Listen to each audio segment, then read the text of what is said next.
I'm in my church parking lot, and this was meant to be live on my other channel, but I only have 32 subscribers over there, so that's a whole other story. You need 50 subscribers to go live on YouTube. Note. So this whole thing is about something that I thought I couldn't do because I am an introvert, I am a survivor, and it didn't seem like it made sense to me, but I've been thinking about it a lot because I read something this morning and I was like, okay, this makes total sense with my other channel is called Gen X Visibility, because I work with social media on brands, helping brands with their authority, their reach, their visibility. And what I found, and I have notes here just so if you see me looking over, what I found is that because of AI right now, going live is a really good way to connect with people and let them know that you're not AI, you're real, and you can mess up, you can genuinely react to things, you can answer questions, you can think on your feet. And these are all things right now anyway that AI cannot do in a live medium like this.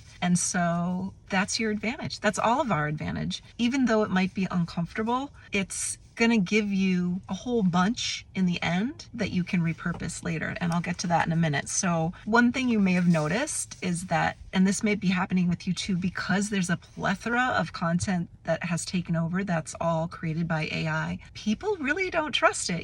If you read comments on any social media where there's something that's kind of unusual or unique, they're like, AI, whether it's an animal, a baby, a celebrity, or whatever. Like, people are almost always in disbelief right now. And what's sad about that is if you truly caught something that genuinely happened, now there's this skepticism, right? So the one way that we can build trust with our who are naturally skeptical, and I think it's good that a lot of them are critical thinkers and really questioning things, because there's really very little limit right now to what you can do with AI. So it's wise that they're thinking that. But the one way we can kind of make great strides as introverts who have something to share is to go live, and doesn't have to be video like this. One of the things that I do is with brands, helping with their social media, but also building authority through podcast guesting. And this is really good prep for podcast guesting, and I will share with you why. Because again, with podcast hosts, what are they looking for? They're looking for proof that you can think on your feet, that you can talk about something that you know really well, and possibly field even questions from an audience, and just be as real as possible. Let who you are shine through. And what's very cool is that some of the best platforms out there for people who are introverts, if you're a writer, if you're on Substack now has, and has had for a while, audio. So you can go live by audio and not even show your face. How beautiful is that? And you could do it on YouTube as well by just sharing your screen, a slide or multiple slides while you're talking, something that's going to cover your talking points or an image that's relevant or whatever the thing is that you're talking about. You don't have to show your face, but you can still be you. And if you want to be in that little, the little circle or square in the corner, so you're not, full on someone's TV screen or laptop or whatever, you can do that as well, just so they know that, yeah, this is a real person. But I think people can hear, they don't need to see you. They can hear your real voice. And that's the thing. So you are in control. So whatever you choose to be your platform, where you're most comfortable, you're the one who's in control. So almost all platforms right now have some form of live. The ones that I was thinking about just for this, Substack, as well as YouTube, but there's also LinkedIn Live, there's Facebook Live. I believe you can do live still from Twitter, X, and we've got TikTok. It's wherever you feel most comfortable. So those are the main platforms that I'm most comfortable on, YouTube of all places. And the other thing is, you don't have to just turn on the camera and start talking. Just like me, I've got notes here. I've got multiple notes. I had this thought this morning and I wanted to do this live. I'm literally recording this in my car. It's not live because it didn't make sense for my other channel. I have two channels. My tiny channel is more about, I'm segmented. I was trying to pull them together, but I have one channel that's for survivors of narcissistic abuse and kind of trauma related things, spiritual healing. I tried to merge that with my other channel, which was about marketing, entrepreneurship, visibility, creating your authority online. But it's just easier for the algorithm if I keep them separate. So I'm going to go and I'm going to be using the channel that you're seeing this on, my Gen X Visibility, for stuff like this. And my other channel, I'll try to cross-pollinate them. But anyway, so that's what's going on here. But I planned this. So I'm talking sort of off the cuff, but not really, because I can use my cheat sheet here. Point 3, I think I said this already. So this is good podcast if you want to become a guest on niche podcasts and get in front of your audience. One way you can do that without even pitching is to create content like this, where you're talking about your topic or topics that you're an authority on, or you feel very, very comfortable, like you could talk to anybody for 10 to 15 minutes. You feel like you could field some questions, and if you don't know the answer, just say you don't know. Sorry, that's a great question. Maybe I'll cover that on my next live or my next video. You don't have to always go live. You don't have to always rely on it, but I think that's one way you can handle questions that are kind of outside the realm of what you're talking about if you don't know it on the spot. And if you get really uncomfortable, you can just end it and you can say, you know what, I'm having a technical difficulty, somebody's at the door, or oh my gosh, I forgot what time it is, I have to go, whatever. Or just end. Just say, you know what, I'm going to go longer next time. Just be vulnerable. It's totally fine. I used to do Periscope. Some people don't even know what that is. It's the first real live streaming platform. I really, really enjoyed it.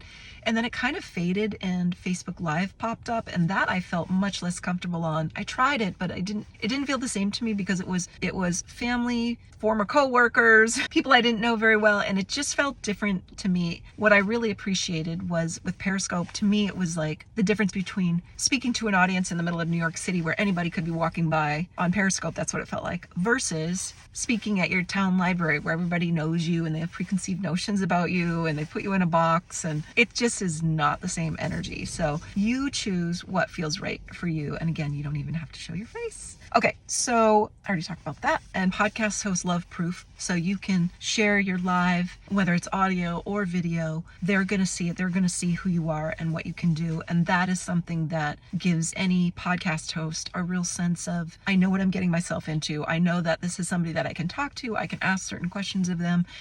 And they're going to own their knowledge and their authority, and they're going to be able to give me some good answers. It's not going to be like pulling teeth or, trying to get answers out of this person. And again, even on podcasts, I just want to remind you that you can set parameters for your podcast host. I have a whole course on niche podcast guesting, and my focus on that is for not just introverts, but people who are reluctant to share their story because they have some degree of trauma, PTSD. They want to focus on podcasts where they are going to be respected. The hosts are trauma informed. They understand how to ask sensitive questions and really respect boundaries. They're not going to just be putting you on the hot seat and grilling you and then like, sorry, you signed up for this podcast, so there's no going back. Like, you do not want to aim for those if you are sensitive or have a story that needs to be treated, with respect and sensitively. So more on that coming soon. The other thing I want to talk about, and this is something that I did for years before I started contracting and working for other people, but I believe that we, especially as introverts, you're managing your energy. All of us are busy. Now we have AI to help us. We didn't back then, but we can take this 10 to 15 minutes and we can make a ton out of that 10 to 15 minutes. You can come up with 10 awesome pieces of content. So it could be a blog article from the video transcript. And there are tools that do this, and there's AI that does it. So this is not you having to put in a ton of time. So you can have a blog post. You can have multiple little snippets, shorts for YouTube Shorts, LinkedIn, TikTok, Instagram Reels, Facebook Reels, all the things you can think of. And those, when you put them out there and they're reiterating your area of expertise, the topics that you talk about, that's building your authority and your credibility. It's showing people you know what you're talking about. You're offering value to your audience. And this is going to be one of my case studies. This video right now, I'm going to be testing a couple of tools that are related to repurposing, and I'm going to see what I do with it. And I have this tiny little channel. My other channel, I don't know, I think I have 3,500 subscribers, something around that number. I have 32 here. So we're going to see how I can get this to grow with some of my other social media that I've kind of stepped away from. I had a daughter who was critically ill for a number of years, and I just kind of shifted my focus to family and getting her well, and she's doing a lot better. I'm in another chapter, so I'm kind of exploring just how do I revisit and pivot and still leverage what I know to make things grow. So I'll be sharing my results here, but I wanted to point that out to you. So let's see, what else do we have here? I already talked about that. Yeah, so I guess the bottom line is, if you are considering this, if it resonates with you, if you don't have a Substack and you know that audio only piece really sounds good to you, you can sign up for Substack. It's free, and I think the audio portion is also free. I got started there in the summer and had to stop, and I'm restarting again, but I'm definitely a fan. So go check that out. Pick your topic, just one topic. And I would love to know, even if you're not going to do it today or tomorrow, we're entering the holidays, we're toward the end of the year, but maybe you could kind of challenge yourself to just try it. What would that topic be? Or maybe you can list a couple, but put that in the comments below. I would love to know what you think you could talk about. And would you do video or would you do audio? And then, just give me your comments below. And thank you for watching this. Subscribe if you can, so I can really go live. I need a few more subscribers to hit 50. I haven't been doing much on this channel, but I'm really excited to grow with it. And I'll be sharing visibility related content, how to efficiently, with a low energy approach, leverage AI, repurposing, niche areas to amplify your authority in the niche that you want to be in front of, instead of just like praying and spraying, getting yourself out there. How to manage our energy, how to choose platforms and people to collaborate with. So if you want to be on a podcast, how would you do that? And then I want you to look in the resources. I should, in my description, my channel description, or the caption, or one of the comments below, I'll have some resources for you that are free. You can go check those out. And thank you again. My name is Steph, and I look forward to seeing you on the next one. Take care. Bye.